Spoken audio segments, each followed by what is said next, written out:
Scoring Takes. I'm Charlie Van. And I am Rayya, coming at you from Maple Landing here in downtown Dallas near Love Field Airport. This is a beautiful spot. It's what, our second time here? Yeah, I would say about our second time. Came here for a good Cowboys-Eagles away game. I just Great came here food. for snacks. I was going to say, I literally Great just came food. for the snacks. Great drinks. But yeah, we have a special guest today. We do. We have Mr. Eli Jordan. He is the host on the T-Box on 96.7 and 13. The Ticket right here in Dallas. Eli, thank you so much for joining us. Yes, Thanks for having me. I appreciate it. We're like, we need to bring in a great golf expert, and I know you're one of those guys. And It is Masters week, yes, so yeah. I mean, hence the green jacket. I feel like I had to be on theme for this. I missed the memo here. We both the green. You know what, we did actually talk. I actually sent him a text this morning and I said, so what are we wearing today? Like, I felt, we never coordinate outfits, but today I was like, what are we wearing? I was thinking, we got the Stars tonight, but golf polo makes all the sense in the world. That's true. That's true. Although I was thinking about wearing one of those old school golf hats. I don't have one though. But I think you'd be more the beanie that has the helicopter on top of it. yes. You know what you should have worn? Your eclipse glasses. Oh, that is true. What did you guys think about the eclipse yesterday? I was under the impression that it was probably going to be another over media hyped, just okay, cool. I thought it was really, really awesome. I thought it was really cool. I'm glad the weather cooperated too. For the last week we've been hearing, well, it doesn't look like it's very favorable for the viewing experience, and I thought it was great. I mean, a few clouds here and there, but I thought we were very fortunate to be able to see it. And I'm glad that I took the day off work and made a point to go watch it. So Where did you go watch it? I know you're based in Arlington. Yeah, I live in Arlington. A place called Grease Monkey that's not too far from us. Great hamburgers. Downtown. Yeah, good Oh, burgers. we went to Grease Monkey. Great food. So went down there and caught a late lunch, and my wife, she had to go to work unfortunately, but she took a late lunch and she came and met me, and we watched the 15 or 20 minutes where it was really, really cool, and then she was like, well, gotta go back to work, and I was like, all right, well, I'm gonna sit here and have 3 or 4 more beers. So. That was me. I was like in the middle of the workday. I went up to the rooftop of the garage, and I felt like it was so like cinematic. It didn't feel real to me. Like, it was so cool though. Yeah, I was out at a cookout, and I loved how it got like chilly.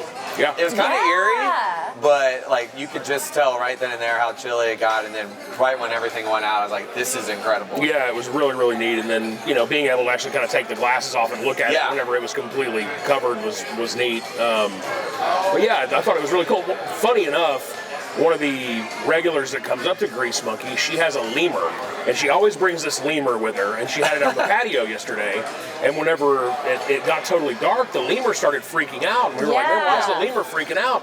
Apparently lemurs, that's when they're hunted mainly, is at night. Oh no! Oh, that's when predators come for lemurs, and so it freaked out thinking that the sun had gone down and was going bananas, and then the sun came back out and it was just fine after that. But it's weird how animals freak out when things like that happen. Well, that's why I left my dog, because I heard that. My buddy, he's big into all that astrofish, all that astro.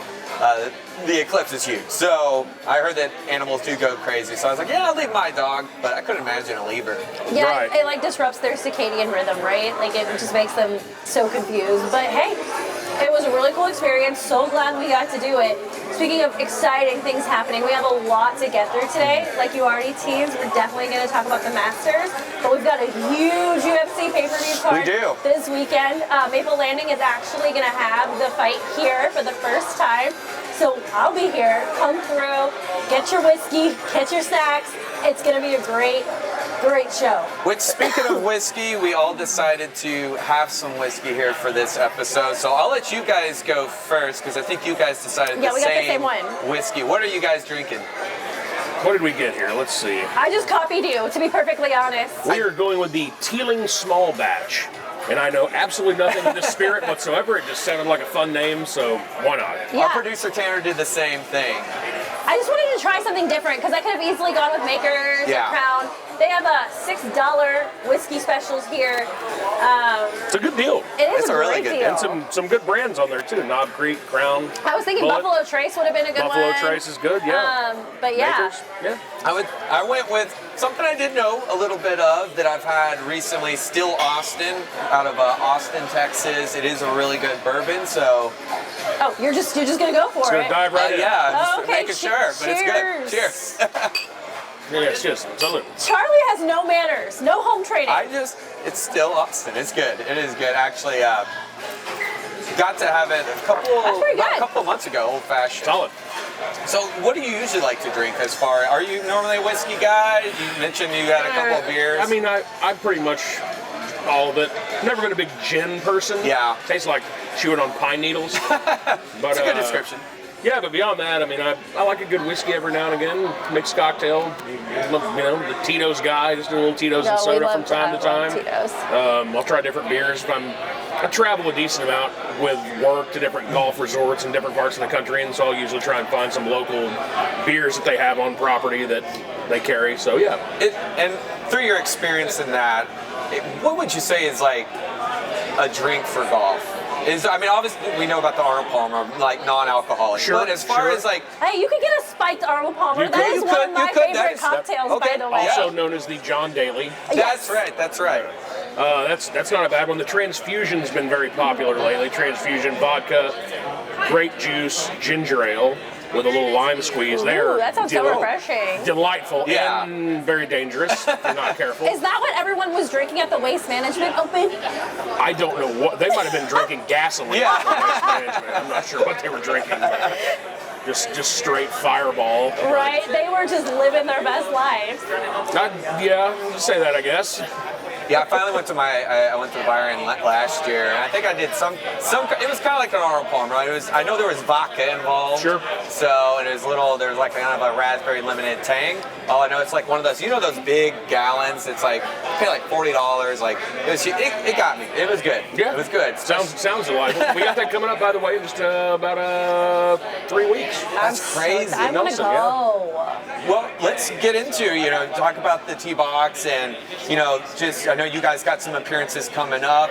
Where can we catch you guys? Yeah, Yeah. you bet. Of course, I'm the editor of Avid Golfer Magazine, in addition to hosting the T-Box with Craig Rosengard and Rick Arnett. And about a year and a half ago, they approached me about joining the show because I've been working for Avid Golfer for a while. And then my Saturday show at the Ticket dissolved when Ty Walker didn't want to work Saturdays anymore. No. He has since left the station. And I said, sure, and it gives us all a little bit of flexibility. We can take a Saturday off if we need to. And, Rick's getting up there now, and I'm sure retirement's not probably too terribly far off. So yeah, it made sense for me to kind of join up with those guys and talk golf every week, and so we do that. And then with the magazine, you can find it at all the pro shops, at PGA Tour Superstore, and it's a free publication. So if you see one in the pro shop that you happen to be in, if you're playing golf, you can snag one for free. And yeah, follow me on Instagram, and I've got Twitter and all that stuff. I'm at the Eli Jordan, and it's easy. So yeah. Has golf always been a big part of your life, or where did that interest? I mean, I think when I was a kid, my dad introduced me to the game, which I think is probably the story for most people that start playing. His dad or granddad introduced him to it at a pretty young age. And I played probably starting when I was about 8, but maybe played with dad once, twice a year. And then once I got into high school, I mainly focused on baseball. Okay. And then once I graduated high school, I was like, well, now that the baseball career's over with, what can I focus my competitive energy on? And I was like, well, golf makes sense. So I kind of went back to playing golf and really started playing a lot and been playing ever since.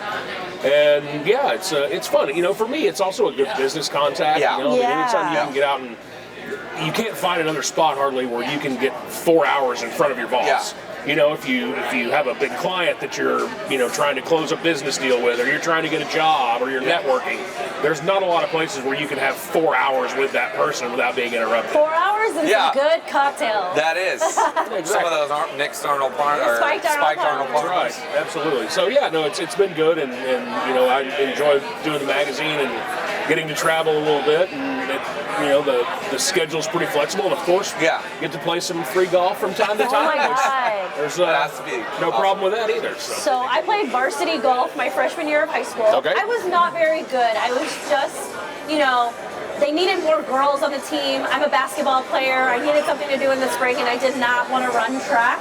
Yeah, I was never a big runner. So I played golf that one season. We traveled. I lived in Houston at the time. We traveled all over Houston, played at different golf courses, and then the following year I started playing AAU ball. So that was the beginning and the end of my golf career. And then when I worked for Expedia, we got to play at we did a charity event at the Cowboys golf course. That was a really cool experience. Sure. That was the first time I'd really played outside of like Top Golf here. Do you and remember there. what golf cart you got? All the golf carts have different former players' names on them. I don't remember. It was so long. It was like That's 2016. Yeah, the last time I was there, I got the Ben DiNucci cart. Okay, True Brand. Yeah. I don't remember. I want to say my brain is saying it's Michael Irvin because I'm 88, but I feel like I'm making that up. They definitely have one. But it was a really cool experience. Like you said, it was like I got FaceTime with a VP that I wouldn't have gotten had I not been able to play in the tournament. They were like, "Oh, you have golf experience. You should play in the charity tournament." And I was like, "Are you sure?" I just like drinking. But for me, like watching golf, I actually do like watching golf on TV. I remember during COVID when the Masters were on in November, which was bizarre. Yeah. So bizarre, especially with the shorter days. Yeah. But I remember I was locked in like all 3 days. Like I was just like I couldn't stop. Like it was fun. I enjoy it. I don't know. What is your golf experience? Well, so I did take one semester golf course at Richland College. I guess now it's Dallas College. Okay. And then when I was at UTA, I covered golf for about a semester, which was cool because they won the Southland Conference back then. I'll say what's interesting, trying to get like quotes mid-game, like you're walking with them, golf balls are flying. That was the rush. But I've never played like a full, like actual, game, which I want to. I think that's like my goal. Well, you know somebody in the industry, so we'll have to get you out. Well, what's your advice, real quick, on that as far as getting started? Is it? Well, buy some clubs. Yeah.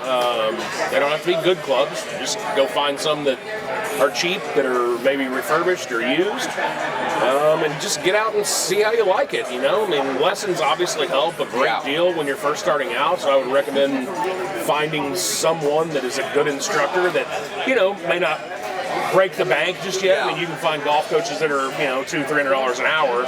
Go find a guy that has maybe just passed his PAT, which is like the qualification to become a golf pro, and find a guy that charges $50-75 an hour and take 5 or 6 or 7 lessons and see if you see improvement. And if you like it, then continue with it. But it's rewarding. Whatever. Yeah. It's infinitely complex to play and frustrating as hell most of the time. But it's still a lot of fun, and just being able to get out and get some fresh air and get some sun. And I do like the outside, and my favorite thing was being at the driving range. Like honestly, just blacking out and just focusing on practicing. I liked that. Sure. Do you have a particular local course you find yourself on, when you get the free time? Yeah, I mean, being an Arlington resident, I'm kind of a muni rat. I like to play the municipal golf courses. I don't play I've been fortunate enough to play a lot of the country clubs in DFW just because of my job. Yeah. But I kind of like the feel of the municipal course. So living in Arlington, I play Lake Arlington Golf Course a lot. I play Tierra Verde a lot. I play Texas Rangers Golf Club a lot, which is cool. It's kind of like Cowboys. It's a Major League Baseball branded golf course, the only one in the country. And they've got a lot of different memorabilia and stuff there. So yeah, it's cool to be able to play those courses. And City of Arlington's always been really good to me, especially since I got into the golf industry. And they appreciate having me out. And so yeah, I like to play those. But we'll travel. I mean, I've played pretty much all the Dallas courses, pretty much any course in Fort Worth. Yeah. And all over the place. I've played this year. I'm hoping to surpass the 200 course mark. Wow. Of course, that I play. Yeah. So I'm at about 185 now. If I can get 15 or so new ones in this year, I should be able to get there. It is April. It is totally possible.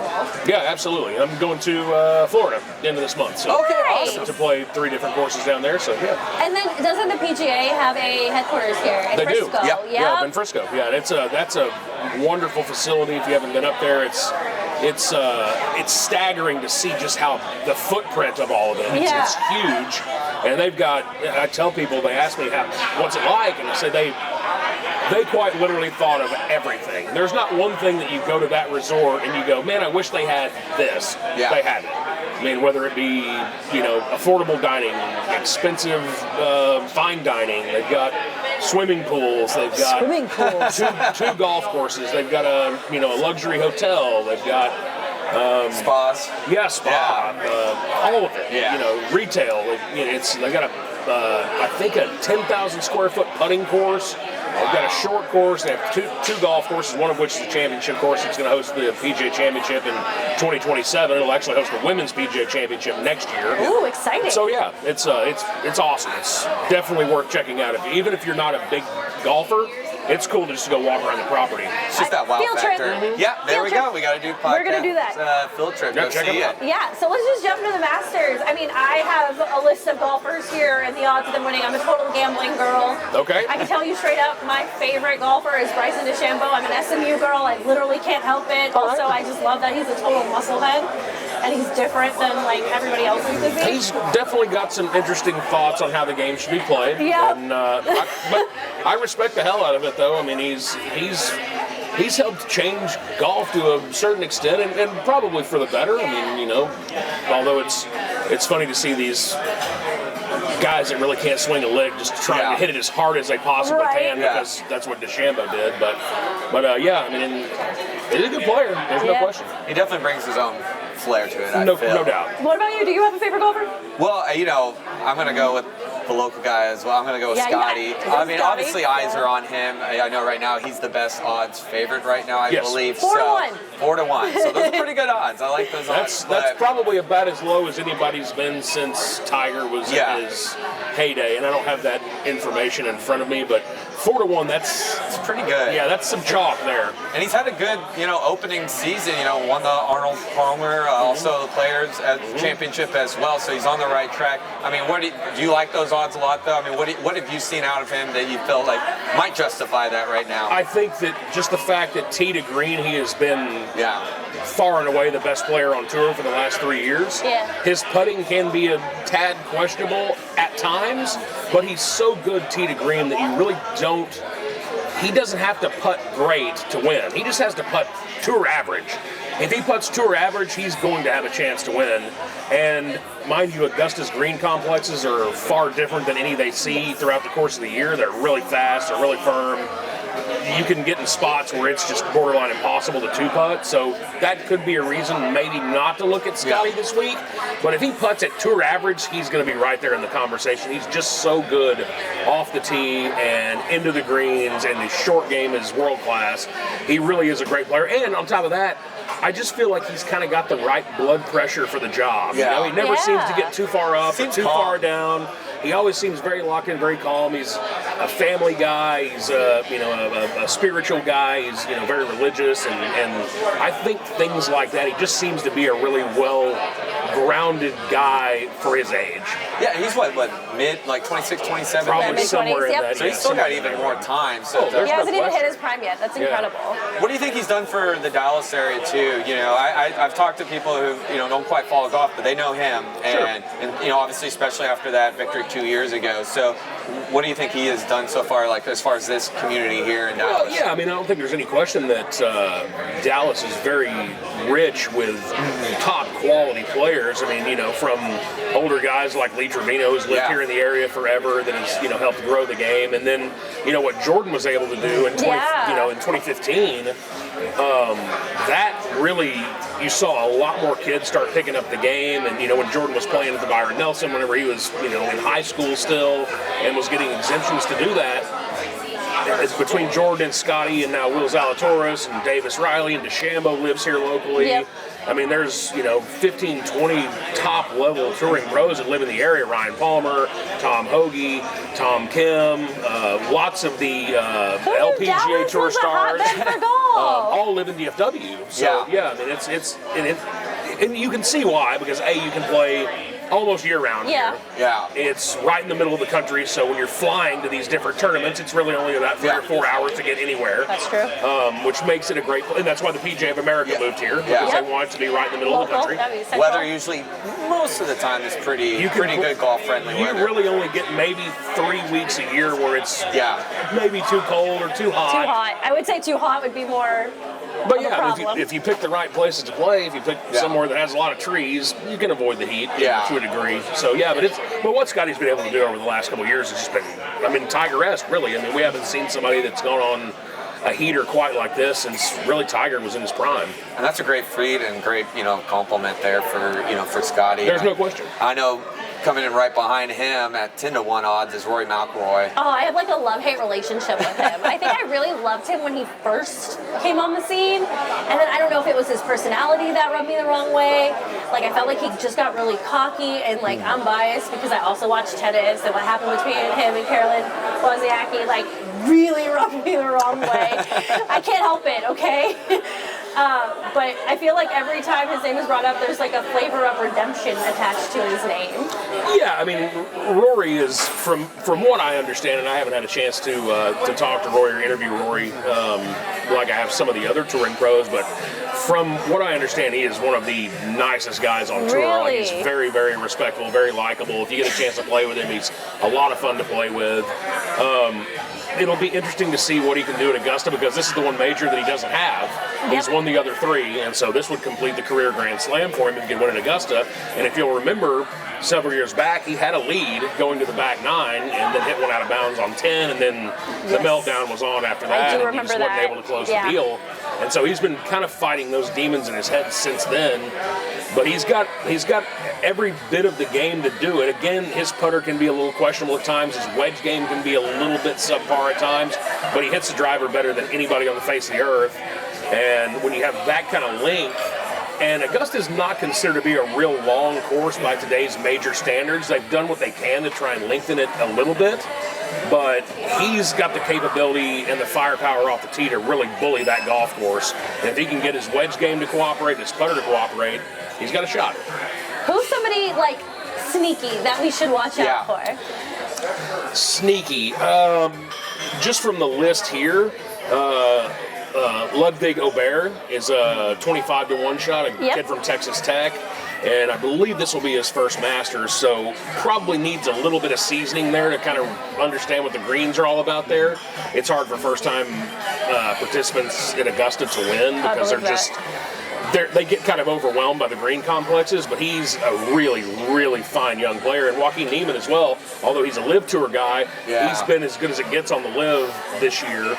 And a couple of 25-1 shots, not bad. And Victor Hovland, who knows where his game's at this point. He's changed coaches for some odd reason after he won $1 zillion last year. Tony Finau is another name to look for. He tends to play pretty well at Augusta. Was right there in it in 2019 until he hit one in the water on 12, the one that Tiger ended up winning. So, yeah, those are a few that you might take a look at. Aubert, Niemann, and then Tony Finau. Okay, you brought up the T word. I got to ask about Tiger. I read an article the other day that he has been celibate in preparing for the Masters. I saw that. Yeah, he wanted to focus all of his attention on trying to... A different swing. Hey! Drink! It was there. Teed it up, if you Teed will. it up, yes. You also drink.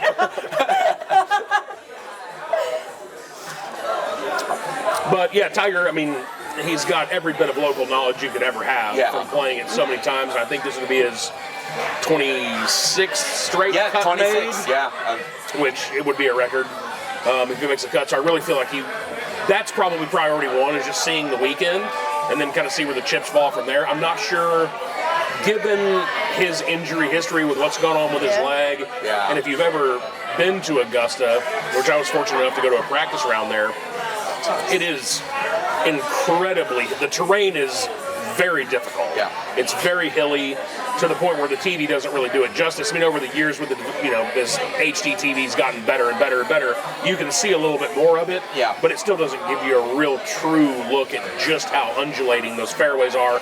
And given his leg, I just don't know if 4 days in a row, it might take too much of a toll on him physically. Well, and he's not even really in these odds. I picked the first half. Oh, okay. I didn't bring it out. But I mean, still, the fact that he's not even in those like top odds just shows how the condition. I will tell you that this is something that I read this morning, that of the official world golf rankings, which you can throw out the guys that the old hat that have been playing there forever, past champions, Jose Maria Olazabal and guys like that aren't in the world golf rankings anymore. The lowest ranked player that is in the field this week, Tiger Woods. Wow. I believe it. And especially for that, the legacy he's had, but just the condition he's in, and we've seen in variety sports lately some legends of their own, right off into the sunset. How do you think that's coming around the corner for Tiger? You think he's still going to want to push a little bit just to prove? At the beginning of this year, he was on record saying that he wanted to try and play one event a month. Yeah. I do remember him saying that. Yep. He had to withdraw from his own event because that was apparently from food poisoning. But I just don't know. I mean, one a month seems like that's probably a little bit of wishful thinking, but I think at this point you'll probably see him at all 4 of the majors and a handful of other events, maybe 8 to 10 a year. And he's just going to have to see how his body reacts, I mean, and cold weather does him no good. I'm not sure what the forecast looks like for Augusta over the next few days, but if it's going to be chilly in the morning, that's not going to be good for him. He needs it to be probably close to 75 degrees when he's teeing off, or he's going to have a hard time getting that leg warmed up. And you noticed it last year. Yeah. He was walking around on a peg leg, and he's had another year to rehab it, but I just don't know that there's any getting it better than it is currently. I think it's probably maxed out as far as the amount of rehab he can do. So the best is behind him, for the most part. Yeah, I would say so. If there's one place, I'd say 2 places that he could potentially win a major again. One would be Augusta because he just knows so much about the course and he's so comfortable there. And the other place would be probably the old course at St. Andrews, but I don't think it comes up in the open rotation again for like 3 more years. So by then he probably will be too old to do it. I was going to say, as someone who had knee surgery 3 years ago, like to this day, when it is cold outside, I am struggle city. Yeah, absolutely. Well, and maybe he's holding on a little longer for Charlie to get up there too. Maybe if he can, I mean, that would be something special being in the same tournament. And I mean, Tiger, they will have him back to play at Augusta until he wants to no longer do it, and then after that he'll be out there hitting the opening tee shot like we've seen Nicklaus and Palmer and Sam Snead and Gary Player and all those guys do, over the years. So he's got enough skins on the wall to where he can probably play in it until he doesn't want to anymore. And he also strikes me as a type that won't overstay his, he won't stick around too long, if that makes sense. He'll know when he can no longer compete, and he's just taking up a spot, and let's just move on and give that spot to somebody else. Yeah. Well, okay, so make your picks. What do you got? I'll start with you, Eli. I'm going to give you 2. Okay, I'm cool with that. Actually, I'm going to give you 3. I'll give you who I think is going to win, who I would like to see win, and then I will give you a long shot. I love it. I love this game. I think you'd be probably pretty crazy not to bet on Scotty this week, given the odds, given just how good he's been, and the fact that the putter's been cooperating over the last few weeks. It's hard not to bet on him. He's so good tee to green, and he's obviously shown that he can win it there. And I just don't know if a lot of these live tour guys like McIlroy or Koepka, Joaquin Niemann, I just don't know if their games are in good enough shape because they're essentially playing carnival golf now. Like there's no cut. They don't have, they've got millions of dollars that they've been given, and I just don't know if their mind is right to go and compete against these guys that really have been grinding every week to make cuts, to earn paychecks. And so that kind of takes out a guy like Cameron Smith as well, or Bryson DeChambeau. Sorry. No, don't be sorry. But it's fine. I know who he is. I think Scotty's probably your best bet. if you're asking me to pick somebody that's kind of middle of the pack who I would like to see win, I'd love to see Jordan get back into the winner's circle. And I was going to say the same thing. Sure, I mean, and if you subscribe to the horses for courses theory, he's been good at Augusta every year, and yes, he's had his issues elsewhere, but he's always been rock solid there. He knows how to play the course. If his putter gets hot, look out. And then, I hate to be this guy, but if we're going for a long shot, I hate to pick another Dallas guy, but I'd really like Will Zalatoris to be in the conversation. He finished second there a couple years back, and then had to have the surgery on his back and had to come back from that. But he's been playing better, and again, just such a crisp ball striker, and that means a lot around Augusta National because you've got to get your yardages right. You've got to hit the parts of the greens where the hole is cut or nowhere to miss, or you're going to get just absolutely butchered out there. And for that reason, I like Will as a long shot. I'm going with Scotty. I mean, I've been following him, seeing how he's been doing this open season. You're right. I mean, I love his composure. I love the confidence. He's still a young guy. Like you said, the putter's been working well. I would say a guy we haven't been talking about, and we just witnessed a back-to-back champion, with the Chiefs here, and I feel like John Rahm's still a guy to look out for. Why are you in my head? By the way, I did see his court. They're having the dinner tomorrow night. Yes, the champions dinner. Yeah. He's having his mom's lentil stew. That's one thing in there, which is cool. I love lentil. But I feel like that guy has so much confidence, too. There's no doubt. He's a 12-1. I think he's definitely going to be that guy in the rear, like a little bit of rear mirror of Scotty.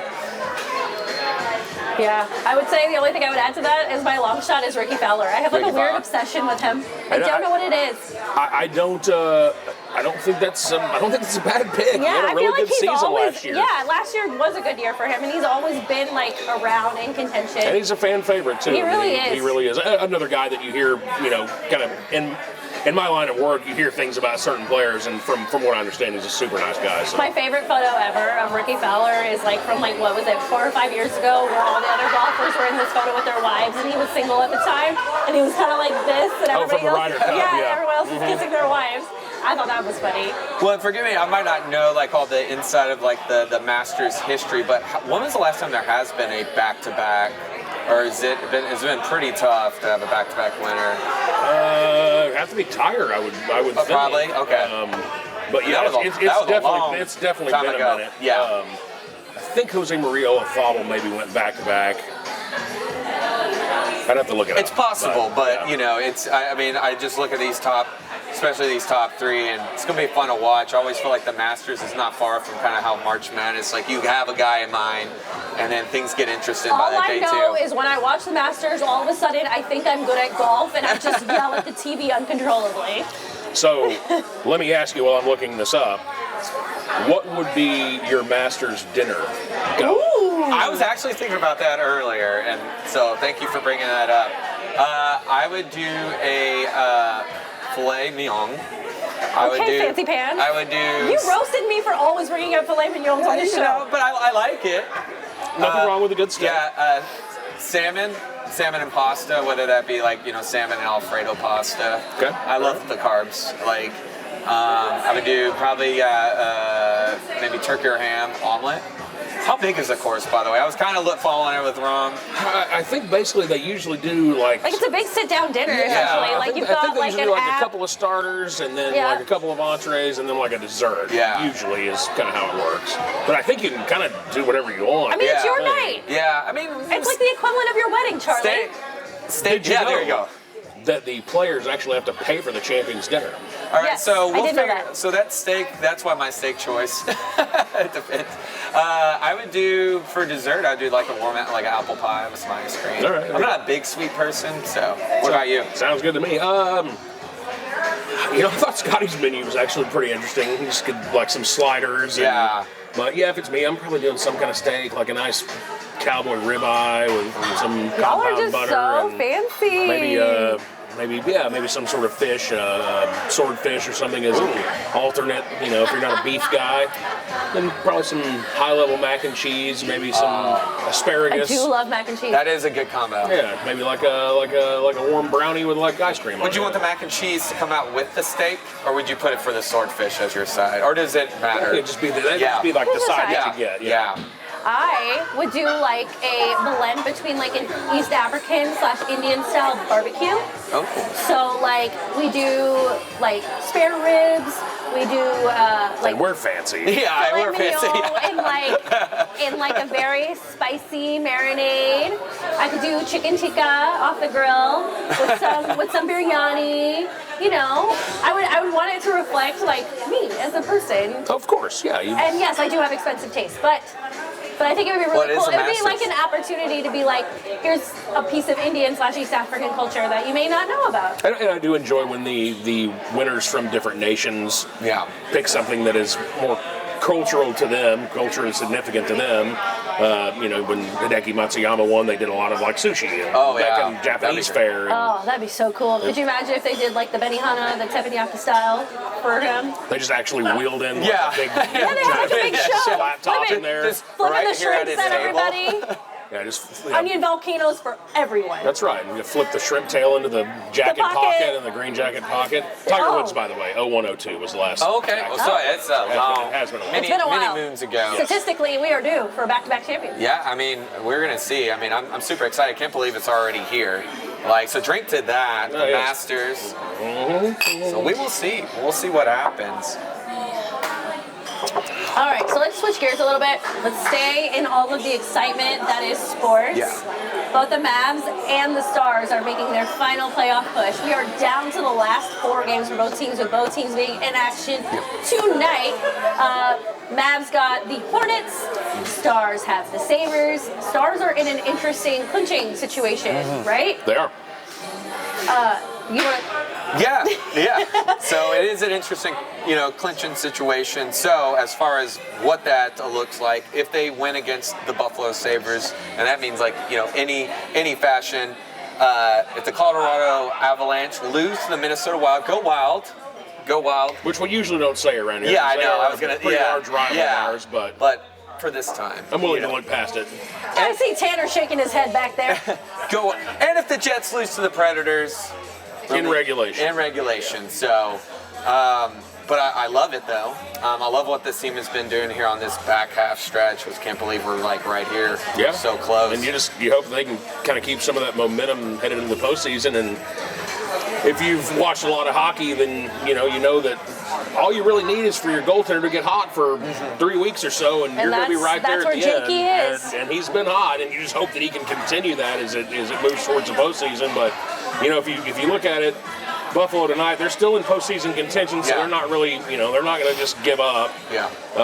Winnipeg, they're obviously a really good team. They've still got seeding to play for. And then you've got Seattle. They've officially been eliminated, so hopefully you can go and take care of business against them. And St. Louis, they're still in postseason contention. So 3 out of these last 4 games, the teams still do have something to play for. So let me ask you this: Are we a superstitious group? Because the team that wins the President's Cup doesn't necessarily have the best postseason. Are you okay with like a slight backslide to avoid winning said We did win President's in a Cup? '99 though.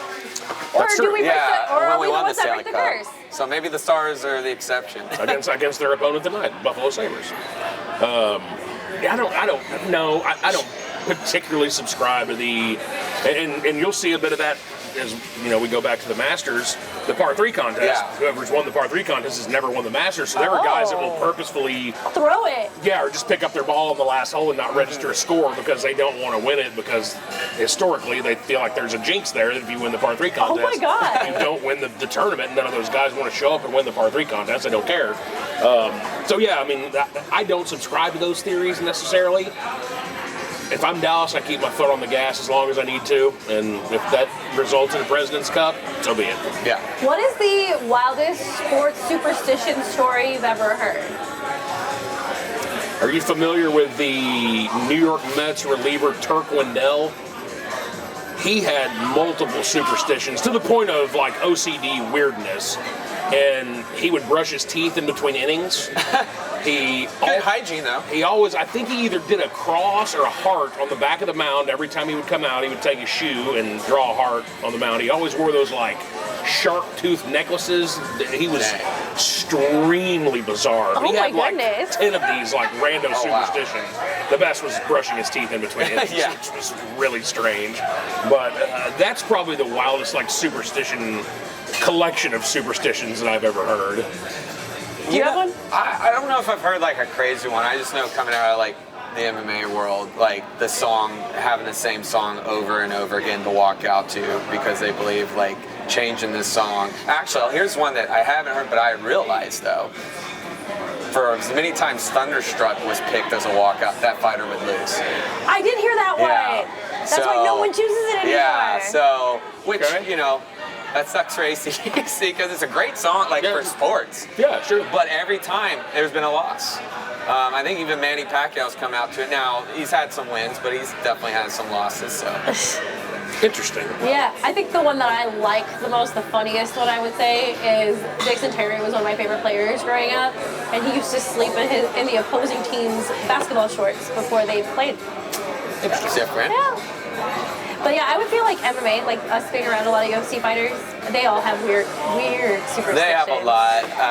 I feel like by and routines. large, mixed martial artists or people that are into martial arts and aren't necessarily even at the professional level are very spiritual people. Yeah, definitely. In general, so Yeah. I think that probably leads them to being a little bit more superstitious.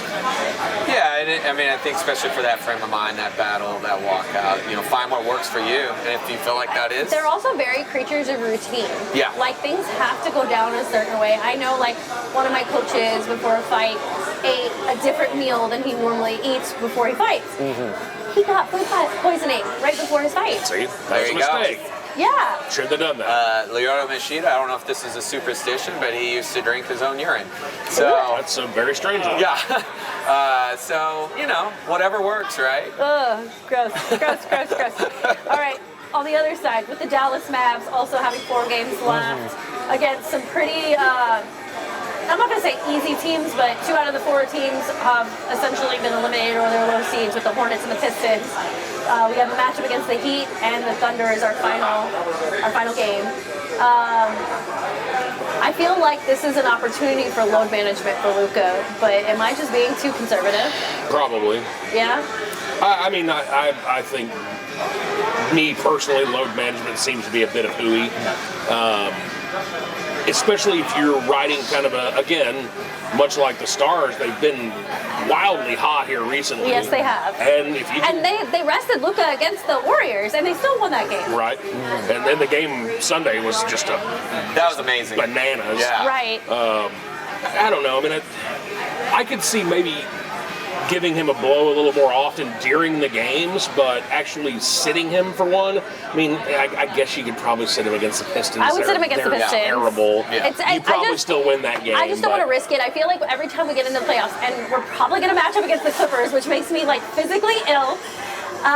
But you know, he does have injury history. He does have ankle issues. You know, I just worry, and I'm glad we have Kyrie. Like finally, we have someone who can kind of offset and complement him. There's no doubt. But I do worry that, you know, we do push him a little too hard. And if I can get him, you know, the Pistons game off, I would even have taken tonight off, to be perfectly honest. I think that And we may see that. I'm not success. sure if they've said he's going to play tonight or I not. didn't hear one way or another. And I think Lively's still out like at He least is. one more. Yeah, at least one more that's week, load so. management too. He's out with knee soreness. But And it's they're going to good. need him for a postseason Yes. run, so I'm okay with Definitely. them trying to get him as close to 100% as possible. I don't think they can probably get him all the way there. At this point in the season, I don't think you're going to have anybody that's really 100%, But the great as close thing as is you can get him, great. we have the bench. We Yeah. have the resources that we PJ. didn't have before between PJ Washington and Daniel Gafford. What do you guys think is like our secret sauce? What do you think is going to put us over the edge and make us successful in this playoff run? I think that I call him the draft steal. I think Derek Lively, he's been that third guy that when you need somebody to make an impact, he has, and to do it just at this early stage in his career. I mean, his composure, his confidence, the swagger he has. I think you're going to need that in the postseason. Yeah, certainly, and Luka's going to Luka. Yeah, definitely. I think what you really need is Kyrie to continue to be a fourth quarter machine like he has been for the last 3 or 4 weeks. You're finally seeing him start to take over games, especially when Luka seems to be having maybe a bit of an off night. And Luka also doesn't have to be just a complete volume shooter like he was to succeed. And yes, Luka's numbers have been gaudy this year, but he hasn't been shooting the ball quite as much because he does have complementary pieces to help take some of that load off of his shoulders. And I think when you have that recipe, and now you have some depth because of what you did at the trade deadline, they're a dangerous team. And if I'm any other team in the Western Conference postseason, I'm not so sure I want to see the Mavericks in the playoffs, especially if you're going to get MVP caliber Luka and a whole complementary arsenal to come along with it. Yep, I'm going to, piggyback on what you said. For me, it's the bench, and it kind of reminds me of the team chemistry we had, I think it was 2 years ago, where our bench kept getting technicals because we were just so rowdy. I feel like the chemistry for this team has really built over the last month, and that bench is going to be integral in the playoff run. Taking that pressure off of Luka and Kyrie, having someone like Timmy Hardaway Jr., fingers crossed, that he picks it up and he does what he's supposed to do. If I can get at least 12 points a game from Timmy Hardaway Jr., I'm happy with it. Well, at this point, I don't think you need him to do as much because you have guys like Exum that can shoot the ball. Yeah, Exum's having a great season. Yeah, there's the ballsiest shot as you'll ever see that he made the other night to send it to overtime. And if you've got guys that can help take a little bit of that burden off of Tim Hardaway, especially whenever he's struggling so mightily, that it can only help. So yeah. And I want to ask another factor, because I think this will be huge, is coming down to coaching too, and Jason Kidd and that pressure. He's coaching for his contract. He's coaching for his contract. From your perspective, how do you feel now about Kidd? How did you kind of feel about a little bit, before? Because it took a lot. If you're on X every day, there's a lot of heat there, and a lot of times rightfully so. But what do you think so far, and how's your confidence in him? I'm not the biggest fan of Kidd as a head coach. I think he's maybe just a hair too quiet and soft-spoken. Agreed. I think X's and O's wise, I think he's probably a pretty smart guy.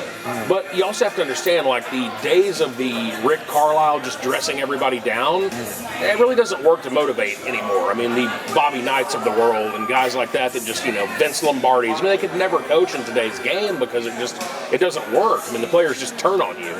And I think Kidd has that aspect of it down. I think he's probably a better motivator behind closed doors than we give him credit for. Yeah, and I think X's and O's wise, he's pretty solid. If you're asking me to grade him so far since he's been the Mavs head coach, I'm probably giving him like a C+, B-. Okay. But that's fair. He's okay. Now if they make another run to the Western Conference Finals this year or maybe beyond, then grade might bump up to a B+. I was concerned going into the season. Charlie and I would talk about the rotations he was putting out there, the choices he was making, the minutes that Luka had to play. And I felt like when we traded for Kyrie last year, he kind of fumbled the bag a little bit, because after we traded for Kyrie, we went on this insane losing streak. We missed the playoffs. My trust meter, Jason Kidd, was significantly down, and I think this season, like you said, he's really been able to readjust. They traded for the right pieces that actually complement Luka. I was telling him, I feel like Luka's got the same kind of team that he has when he plays with the Slovenian national team. Sure. There's so much more trust and there's so much more fun, and I think you're right. That's what makes Jason Kidd a great players coach. But on the other side, there's got to be some level of accountability on this team, and I feel like he has to find that balance. He needs to, take some notes from Dawn Staley, because I think she does a really good job of she's so fun. She's out there dancing on the court, but she also ripped into her girls when they were down in the tournament against Indiana. So I think he's great. I wouldn't give him as low as a C, even though I'm such a hater. I would probably say a B- to this point. That's fair. I think you also have to look at, if we're talking about last season, and even to an extent most of Luka's career, if you look at the shot that Exum took the other night to tie the game and send it to overtime, essentially win the game, because it just shot Houston's wheels off. You knew they were not going to win that game after that happened. That's a shot that last year, and probably for his entire career, Luka takes that shot shot 10 times Agreed. out of 10. Agreed. And now he has trust in other guys to be able to put that shot up and make that shot, where he's not passing it to Tim Hardaway Jr. going, oh God, here goes the failure. Yeah, here comes a Timmy brick that, I mean, and so there's an element of that too that I don't think we're giving Kidd enough credit for knowing that, okay, now I have the pieces and now I know what those rotations should look like. And Kyrie was such a wild card when they traded for him that just naturally he had to be like, oh God, what are we going to do with this guy? You know, like he's been so crazy his whole career, and you just wonder what Kyrie you're getting, and you wonder how much you should play him and how he and Luka are going to gel together, which they didn't at all for the first month and a half he was here. And that's why it was just a nightmare. It was so awkward. Questioning, why did they trade for him? Okay, what's Kidd doing with him? Okay, this is all Kidd's fault. How can he not make them work together? There was a feeling out process there that unfortunately cost them a playoff berth last year, but now you're seeing them really start to play well together, and with all those other rotational pieces, it makes for a pretty successful lineup. Yeah, definitely, and that's why I said the team chemistry is an all-time high that we haven't seen in a while, and it's really exciting. I got one more basketball question for you before we go to the Final Four. Bronny James has declared for the NBA draft and entered the transfer portal. Dallas was thrown out there for multiple reasons. Luka and LeBron have a relationship, but also the chances of Bronny transferring to SMU was a thing because his coach left USC and went to SMU. Do you have any thoughts on what happens to the future of Bronny and LeBron James? I mean, I think the probably original plan for LeBron is they would like to have played together. Yeah. Right. I don't know if that's going to be the case now. I don't think Bronny is quite panned out like they had hoped. He's not going to be a lottery pick. And it's unfortunate with the heart condition. His minutes were slashed early. Question. Yeah, no question. Were you surprised that he declared for the draft? Yeah, so was I. Would say I think it's a little premature right now. Definitely. I want to see more from him. I mean, he could probably make more money doing NIL stuff, to be honest, or just go play in Europe. Yeah. I mean, I could see him pretty much doing anything. I mean, he's not going to get drafted very high, if at all. That's what I was going to say. Like, I feel like he'll probably just be a G League guy. There was conversation about, behind the scenes, quote unquote, tampering, that if a team commits to drafting Bronny James in the second round, for example, that there would be some deal that LeBron would be going to that team as well. It seems very tinfoil hat-y, but stranger things have happened. Yeah. I mean, LeBron's clearly, kept himself as physically fit as anybody in the history of the game, or maybe in the history of sports. So he could potentially play for 3 or 4 more years, but he's definitely getting into the twilight of his career now. Definitely, yeah. Yeah, I'm interested to see. I mean, I'm right there with you. I feel like Bronny, it's a little too, when I heard that, I was like, we haven't seen enough. And then I just think it's a big disservice to him if his ceiling is pretty high, to go right now. Let's see what else. Like you said, NIL, I want to see him 100%, if he can be 100% healthy, and then we can make that decision. But why, lower your stock? Right. All right, well, speaking of basketball, the Final Four did wrap up this past weekend. We saw some amazing games. Records were broken, especially on the women's side. UConn, back-to-back men's champs. South Carolina, undefeated season for the women. Just give me a hot takeaway real quick. Man, I mean, both UConn and South Carolina just keeping that dominance, just really separating from the pack and showing this is our year. And it was incredible basketball to watch. Yeah, as a woman who grew up playing basketball and just literally from last year watching Caitlin Clark start her run and telling all my friends, y'all have to watch these games. You have to watch these games. I didn't miss a single one of the games. I enjoyed every minute of it, and it was just so I don't know, it was just so important to me. I didn't watch women's basketball up until last year, and now it's everybody knew 5 to 10 women's players but couldn't name a single men's player. That's just so wild to me, so I enjoyed it. I don't think there's any doubt that Caitlin Clark has definitely changed the women's basketball, the way people look at it over the last couple of years, and I haven't seen the numbers on this, but I would assume it has to be the most watched women's championship by a lot. They said that more people tuned into that Iowa LSU game than the World Series. Not surprising. I mean, when you have the Rangers and some other, there was a bunch of Arizona. Yeah, I mean, it was Stanley Cup. I think was on that list and something else, but yeah. Well, I mean, which is awesome. I mean, that's a great, a great start, and for women's basketball, and also, hats off to Paige Beckers too, what UConn did, and especially her coming back from injury, yes, was huge. So, and they had a heck of a game against Iowa in that Final Four. So. I'd be lying if I said I couldn't maybe do with maybe just a little bit less Caitlin Clark coverage. Yeah. But it's still a good story, and I hated to see. And I guess the game was close a few times, or it looked like Iowa was trying to make a run there late, but South Carolina kind of dominated the game from start to finish, so it wasn't maybe as exciting as it could have been. Yeah, outside of their game against Indiana, South Carolina was borderline untouchable. Yeah, I mean, they're just big, and they're very, very strong, very athletic, and there's they've only got so one player leaving. Right, and there's only so many three-pointers that Yeah. you can overcome that with. I mean, it's hard to overcome when you've got one girl that's just firing up threes. I mean, it's hard to do, but it was definitely the most intriguing women's tournament I can remember. Yeah, for sure. And we have the WNBA draft on Monday night, so it is going to be really interesting to see where these brand new stars essentially are going to end up. The Vegas Aces have already said, okay, when we play the Indiana Fever, we're not playing in our home stadium. We're playing at T-Mobile because we know Caitlin Clark's going to bring in a lot of people. So it's going to be interesting to see how other WNBA teams are adjusting to this influx of new fans, and I am so here for it.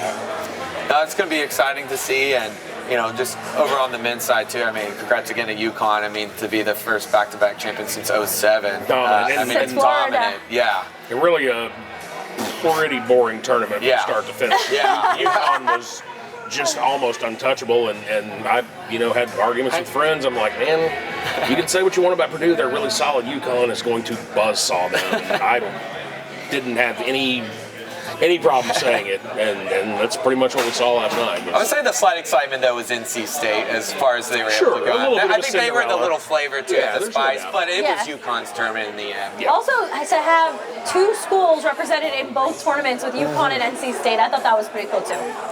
Well, and we can cheers because she won in our podcast bracket. She won the women's bracket. And he won the men's bracket. So we have a little fireball shot right here. A little fireball. So there we go. Congratulations. Cheers. Yeah, that's like a big red on fire. Yeah. Let it sit there and get nice and warm, too. I know. Yeah. I'm feeling it. I don't mind it. It's tingling. I like spicy things. So, but yeah, no, great tournament. So. That's that. So last thing we got to get into. I know we've had like a really long show, but biggest pay-per-view, UFC 300 taking place in Vegas. Yes. Again, Maple Landing, where we're at, is hosting a watch party that I will be at. Looking forward to it. It seems like a really great place to watch fights. Bring your friends. I'll buy you a shot maybe if you're nice to me. But this card, top to bottom, absolutely solid. I was making a joke like Cody Garbrandt is opening the fights on the early prelims, and he's a mega star. A lot of former champions on the prelims, which is very interesting, and that just shows how stacked pretty much that main card is.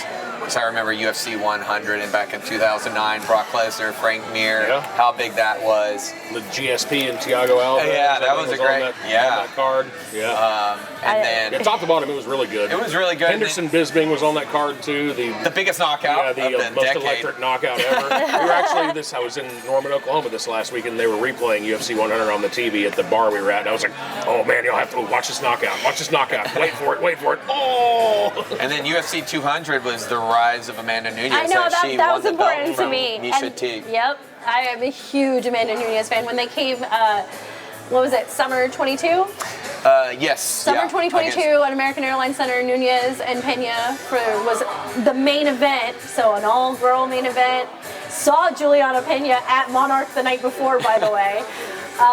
But being in the stadium and hearing how electrified everybody was to see Amanda Nunes get her belt back. God, I'm just such a big fan of hers. Do we know if they're bringing back the horrifying yellow mat? That's the biggest question. That was the biggest question. There are prop bets on what color the canvas is going to be. Okay. I really hope it's not That that was horrible horrible. yellow. Really hard You to don't watch. need it. You don't need it. You don't need it. Hopefully they've listened to some user feedback on that, and they're just going to go with the standard white. Yes. That is much easier on the eyes. There was an Instagram edit where they were like, here's what it would look like blue, green, purple. I mean, I already Orange. traumatized my corneas with the eclipse yesterday. I don't need to do it again on Saturday night. I wouldn't mind going back to the traditional, the earlier days. I love that mat, the old school logo, like just for that, because it is UFC 300. Sure. That one's fine. I will ask this real quick before we break down this, because I've known you've followed MMA for a long time. Sure. Fight that stands out to you all the time when you think of the UFC, like one of your all-time favorites. Yeah, favorite fight. Man, that's a very good question. I think probably one of my favorites, even though I wasn't real thrilled with the outcome, was the first Chael Sonnen Anderson Silva fight where Chael had him beat and then got triangled with 30 seconds left. Jesus. That one really stands out as a fight that I enjoyed. I mean, some of the older stuff too is just still fun to fall down that rabbit hole and go watch, Don the Predator Fry, and just guys that were just complete apex meatheads back then. Back when there was not many rules to it. They could just hit in the groin. And you got just like Art Jimerson with the one boxing glove on. It's just so comical. If we're talking more modern stuff, I mean anything. I always enjoyed anything with Alistair Overeem in it. I always liked watching he's great. especially once he became Ubereem and was just roided to the back teeth. Yeah, those are a few that kind of stand out. I always really enjoyed Lyoto Machida. His knockout of Rashad Evans was great. Yeah, Rashad Evans, sure, and those are probably a few of my favorite fighters and fights. I will say my favorite fight of all time has to be the Weili Joanna fight. Oh yeah. Especially because that came right before Adesanya and Romero. Mm-hmm. That was the fight of the night. Yeah. That was what everybody was talking about the next day. Both girls absolutely busted, going all 5 rounds, putting it all out there. And then Weili going on her crazy run, and we get to see her on Saturday. She's hands down one of my favorite fighters. Even though it only lasted 13 seconds, McGregor Aldo was I was thinking that too. That's on my list also. It's just all that build-up too. Yeah, and for it to just be over in a blink. But and I would say one of my sneak attack ones, and this is super biased because I was celebrating my 29th birthday in Vegas. I got to see Usman break Colby Covington's jaw in person. I loved that. But even more so than that, Jeff Neal's knockout of Mike Perry. Oh yeah, that was great. I was in the casino right before the fight, and I told my friends who are actually here, both of them are here with me, they went to Vegas with me. I told them, I said, I'm going to go bet on a first-round knockout for Jeff. They were like, don't you fucking jinx it. Don't you do it. And I'm so mad I did it, but it was so great to watch. See, that's why you shouldn't believe in superstitions and jinxes. Cost yourself some money.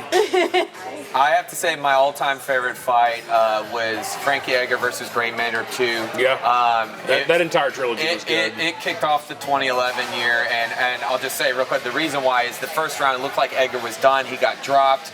He rolled backwards. Second round, slams Gray Maynard, out-wrestles him, and they're back and forth. It ended up being a draw, and like you said, the third one almost was the same result. But I love that. Of course, we wouldn't be here today with UFC without Forrest Griffin versus Stephan Bardo, R.I.P. Yeah. That was great. But the fight that also stood out, that got me really interested in MMA was Rashad Evans versus Sean Salmon, and the head kick. The head kick, and that put me down, and for the rabbit hole in UFC, and I was glued, and I was rating every one of them. But I mean, there's so many great matches, and it's good to see where we remember when in the early days to where it is now. I mean, it was illegal in a lot of states. Yeah, most and states. now so many smaller promotions in the area building to that, and all the talent. Speaking of smaller promotions, Charlie and I are going to be working True Grit in Cleburne. Yep. Cleburne. How do you say it? Cleburne. Texas. Cleburne. Oh my God, you guys keep yelling at me for this. FFL. Triple FL. We'll be doing the pre-show. We'll be commentating. It's more than just fights. It's also going to be a concert. There's flash tattoos. It's on 420. But we're definitely looking forward to that. We are huge fans of local talent. Charlie and I have been in the Dallas MMA scene for me over 10 years. You possibly longer. So yeah, like I'm all in. But let's dive into UFC 300. Let's do it. Super stacked card. I know we could sit here for hours and break down every single fight. But I'm gonna start with you, Charlie. What is the fight you're looking forward to the most on this hella stacked card? Man, I'm gonna go straight to the main card just because I love both these fighters, because this is gonna be the popcorn fight. Justin Gaethje, Max Holloway. And the flower shorts. And just because, Max is going back up to 155. The last time we saw him there, he lost to Dustin Poirier in a heck of a fight, heck of a showing, back and forth. And we know how game Gaethje is and how dangerous he's coming off that very nasty head kick over Dustin Poirier, so he's explosive. But Max, I just wanted to see him point to the ground like he did against Ricardo Lamas at 145 and said, let's go. Because that's a guy that is going to bring out that extra dog in Justin and vice versa. It's for the BMF belt. It has to be a slugfest. Am I the only one that just detests the BMF belt? Yeah, they don't need the belt. Cheesy. They don't need it, Yeah. but it makes it fun and interesting. But I love that fight. I agree that it's okay. Especially it's kind this of cool specific to like matchup. carry it around, but this fight is obviously the one that I immediately looked at. Another one that I'm very interested in is a couple of light heavyweights, and Jiri Prochazka and Alexander Rakic. That should be a That is going to be good. I love Yuri. And I'm interested to see Racha. Racek, he blew out his knee in 2022 against Jan Blachowicz. He's one of these guys on the rise. So I'm interested to see what he looks like. And then Yuri post, Pereira loss. I mean, that guy just gets better and better and better, and he's so unorthodox. Yeah, dangerous. Also, Charles Oliveira too. Do you always do this? Get out of my head. Yeah, I love Charlie Owens. He's one of my favorite fighters. I feel like he's so well-rounded. I would love to see him take this win because I want to see him go up against Islam again. I feel like he is the best match for Islam.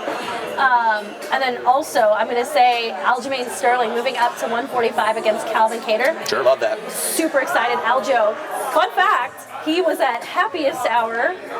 Was that also summer 2022? I was out with my girlfriends. We were getting drinks at Happiest Hour, and I see Aljo walk by, and at the time he's the reigning 135 champ. I go, hey champ, like across the restaurant, because obviously I've had a couple drinks. But he was so excited to get recognized. He's like, you know who I am? And I'm like, fuck yeah, I know who you are. And he took a picture with me and everything, and he was so nice. Well, and that's a pick-em. Kattar also coming off of a knee injury in 2022 as well. And so, Aljo's had a cut around like 170, did get down 135, which is crazy. So he will have, I think, that speed advantage, and forcing Kattar to stuff those takedowns with that knee. But Kattar makes every fight, win or lose, a dog fight. Agreed. And so that's a pick-em for me. I just want to say just real quick with Charles and his opponent. I know his opponent doesn't... I always miss Tarzizian. I think I always miss Brad Palman. His UFC debut was against Islam. He lost that fight, but he took Islam down, and that's a big feat in itself. The guy's wrestling is really good, so I'm excited. I want to see that fight on the ground. I want to see how it plays because he's a really good grappler. But what are our thoughts on the Bo Nickel train and the fact that they're just force-feeding him? Yes. Cody Brundage. It is giving shades of Sage Northcutt. Like, they are literally forcing him everywhere, every chance they get. And I get he's super talented. I watched him on Contender Series. But to have him on the main card is a minus 1,400 favorite. That's been the big backlash because you do have these. We haven't even talked about Holly Holm versus Kayla Harrison's debut. Yeah, that was on my list. Which I want to could see be Kayla. A fight night main event, a co-main event. All of these could be main events. You have all these champions plus Jessica Andrade, and that's been the big knock. I would say it's more like a Sugar Sean O'Malley than it is a Sage because Sugar, they did this, they slowly built them up, they wanted that exposure. True. Obviously, I'm going to say but I felt like Sage was, Sean is like worth the hype. He has his own brand, he has a personality, he's out there in the media, he does stuff. Bo Nickel, you're just seeing him on these cards. We don't know what Bo Nickel's like in his personal life. Do you follow him on Instagram? Because I don't. So, Bo is that guy that when you bring in somebody who can be the big question mark at 185, he is. He is the best wrestler in the UFC. He's one of them. You could say Islam, you could say Hazmat.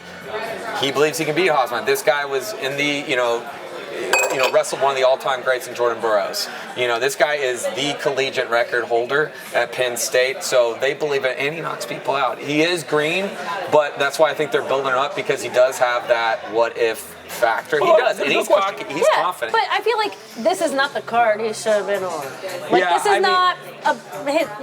This is supposed to be like a whole spectacle of who all these other fighters are. I wouldn't hate it as much if they gave him a legitimate opponent. That's true. Where he wasn't a can. Someone I mean, he he's can by walk all over, far yeah. the biggest favorite Yeah, on this I card, know. and it's not close. Give him a top 15. I think he can get right in there because, I mean, that Give wrestling him Kevin Holland. Kevin Holland.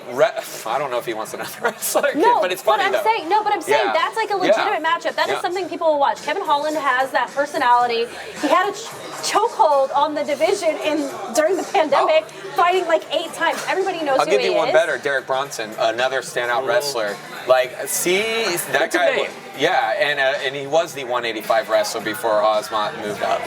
And so guys like that, because I think his wrestling ability is up there. We'll see if he can put it all together.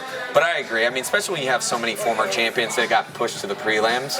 So Yeah, that's just wild to me that we're looking at Aljo on the prelims. We're looking at Cody Garbrandt on the early prelims. Jessica Andrade, early prelims. That's just so crazy. Like, that's how stacked this card is. now you mentioned, Zhang Weili, and this is actually a great matchup because Yan Zhazhan doesn't get a lot of exposure, but her last fight was incredible against Jessica Andrade, first round knockout, so she showed the power she has. She's very durable, very come forward, but we see how well put together Zhang is, and you got to be so precise, which we saw in those Rose Namajunas fights, and she got even better post that and bettered her wrestling. What do you guys think about that matchup? I mean, it's a master stroke by the UFC, because you're going to get a billion people in China watching it. Yep. So Yeah. I was thinking it. I keep calling it the all-Chinese- Battle of China. Literally. Yeah, right. I mean, most of them. I mean, Yeah. so you're opening up a pretty large market by putting together the first ever dual Chinese title fight. So And they just opened the that's cool. PI in Shanghai. Yeah. Right. And so so that's cool. I mean, I'm not extremely familiar with their fight histories, but I have watched a little bit of it, and they both seem to be pretty engaged when it comes to striking. So I think you could see some meat candy being distributed. I will say Weili has made it a point to improve her jiu-jitsu. She's been working really hard on that, even though like all of her fights have come out, via striking and knockout and stuff. She's been traveling all over the world, training with other top jiu-jitsu fighters, just leveling up her game. And there's so many cute videos of her training with like Francis Ngannou, for example. She picked him up. She picked him up. She's a strawweight, and she picked up a heavyweight. Well, and Jan now has been training with Uriah Faber and Team Alpha Male too, so it will be interesting to see if this does go to the ground, because both have good striking. I mean, I would give the nod to Weili on that, but I mean, if it goes to the ground, it could be a pick 'em there, and I'm excited for the chess match. Yeah, and we love the action at strawweight. There's been like lots of moving parts in that top 5. This is the right matchup for the belt, and I'm stoked. And then, of course, main event time. I don't know how far this is going to go. Alex Pereira versus Jamal Hill, who unfortunately had to relinquish the belt because Achilles, who was playing basketball with other UFC fighters during the International Fight Week. And You hate to see it. yeah. I would imagine Fajeda probably makes pretty quick work of him, but I mean, it all just depends on the amount of ring rust. If there's a lot of rust there, it could be over pretty quick. But I mean, both these guys are dogs though, man, and they'll fight. I mean, so it could turn into something pretty special. But I don't think this main event I was gonna say really does it for me. Yeah. But I mean, because like when you look at the card top to bottom, like, is this the right main event? I think you could just as easily have put Gagey and Holloway as the main event. Yeah. But they're fighting for the BMF title. I know. You want it to be for a legitimate And title. I know they really wanted Stipe and John Jones here in this spot, but This would have been the perfect vehicle for John Jones, Francis Ngannou, and the UFC letting Ngannou get away. And Or Conor we'll and never see Chandler. that fight. But I don't think Conor's ready to come back yet. I think he Connor looks and strung Chandler, out, man. There's something going on with him. Connor and I don't think Chandler's the right opponent. I think like division-wise and ranking-wise, mathematically, sure. But I feel like there's so much, if Conor McGregor does decide to come back, if Conor McGregor gets in fighting shape, if Conor McGregor can pass a drug test, there are other fighters that you can put him up against in this kind of slot that make more sense than Michael Chandler. Here's where I disagree, though, about Chandler's not the right. Chandler doesn't revert back to what got him here when he was the Bellator champion, which was his wrestling. He gets in gunfights. Conor's a perfect counter striker, where Dustin is pure classic boxing. And so that is perfect for Conor because he's going to come forward and he's going to get caught. Exactly what Charles Oliveira did to him. That's why, if he doesn't shoot that takedown, which he should, he can clip Mike. But you're making my point. Yeah. That's the logical thing. Yeah. Conor McGregor is not supposed to be logical, man. Conor McGregor is a show. I don't want to He's see... a brand at this point. Yeah, You're going to have to give him Tony Ferguson. I don't want to see the obvious thing happen. You got to give him Tony You Ferguson. might be right. Or Nate Diaz 3. Yeah, I would rather see, honestly, I would rather see Nate Diaz 3 put him against Jorge Masvidal for all I care. Like, I don't know if that's main event material, but, but what I'm it could saying, be on the card. But what I'm saying is, if and when Conor comes back, it needs to be a spectacle. Yeah. It cannot. You don't have very many of these moments to choose from. But it's just so hard. So you have to capitalize on that. UFC is trying so hard to grow their brand, right? You know, we don't have a megastar outside of Conor McGregor on the UFC roster right now. Except for Sugar Sean now. I wouldn't say Sugar Sean is Conor McGregor. But we'll caliber. never see another Conor McGregor. Yeah, That's the problem. Is he was a once in a generation. The only Again, closest proving thing was my probably point Chuck Liddell in is the when early he, days. if and when he comes back, you have to use that as a vehicle to boost the program. And if he goes up against Michael Chandler, it's like a half. It's just so tough right now because all the possible opponents, if you want to make Conor look good, are not really there. That I'm going to be like, I want to throw the money. I mean, we saw that with the Cowboy. Yeah. Even though I think Cowboy underperforming that a lot more, but you know, I don't want to see that because Conor deep down, you're going to have to feed him a can at this point. Yeah, and that's not a retread. main event. No. That's not a main event. And nobody's going to pay to see this guy's been the former two division champion. And we've seen him Diaz twice. If you could do that a third time, but it would be a curtain jerker on the main card. It would not be a main event. Poirier is long gone. He's beat him 2-1. No more Poirier. Agreed. Poirier literally broke his leg. Ain't nobody want to see that. But I don't know if Conor is really excited about Chandler. I don't know if he wants to fight him. I don't. Yeah. Yeah, that's what How I'm about saying. Roadhouse? Should he do some more Roadhouse? Okay, I'll give you my 30 seconds on Roadhouse. Go. The movie itself, kind of funny. Joe Knoll's character had some funny lines, which made it watchable. Conor McGregor, it's the single worst acting performance I've ever seen by a human being. And honestly, I can't think of another one. You know about the Razzie Award. Yes. Like, if he does not win the Razzie for Worst Supporting Actor, I will be floored. I mean, it was a miracle how bad he was. Well, definitely. Like to the point where I'm glad I watched it so I could talk about how bad he was. Well, how about Jake Gyllenhaal becoming the UFC middleweight champion in that, and then now he's like working Roadhouse, and it just shows the downfall killing his friend in the ring. Spoilers! Just kidding. No, not the best. I say rewatch the original. No, it's a much better picture. Yeah. But no, I like this card for the main. I mean, I think Rayya Hill for UFC 301 in Brazil would have been a little bit more, only because that card is a little underwhelming right now. And they might all be underwhelming. I'll say for the next story few months. they're not pushing though. Rayya just beat Yuri, who beat Glover, and now he has the chance to avenge for Glover again against Jamal Hill, who beat him about a year ago. So that'd be cool. Yeah, definitely. Well, I'm still stoked. Like I said, gonna be here at Maple Landing. Thank you again, Maple Landing, for having us. The whiskey selection's amazing. They got all the Texas beers, as you can see. Lots to choose from. I'm about to have some of these snacks with the brisket poutine. That is what I'm dying to try. Eli, thank you for joining us today. So much. Of course. Educating us on all things golf. I am out of alcohol as usual. But yeah, next week we'll get into the 300 results and see where the Mavs and Stars pan out and check in on our Rangers. But again, it's gonna be a good sports week. Eli, where can we find you? Avid Golfer Magazine, of course. You can pick that up in any of the pro shops around DFW. It's a free publication. You can find them in PGA Tour Superstores as well. You can email me at editor@myavidgolfer.com or eli@myavidgolfer.com if you want to drop me a line about anything golf related. Also on social media at the Eli Jordan. So yeah, come find me on X, on Instagram, all the good stuff. Sounds good. And follow us at pouringtakes.com. Y'all have a great rest of the week, and we will see you next week. Cheers.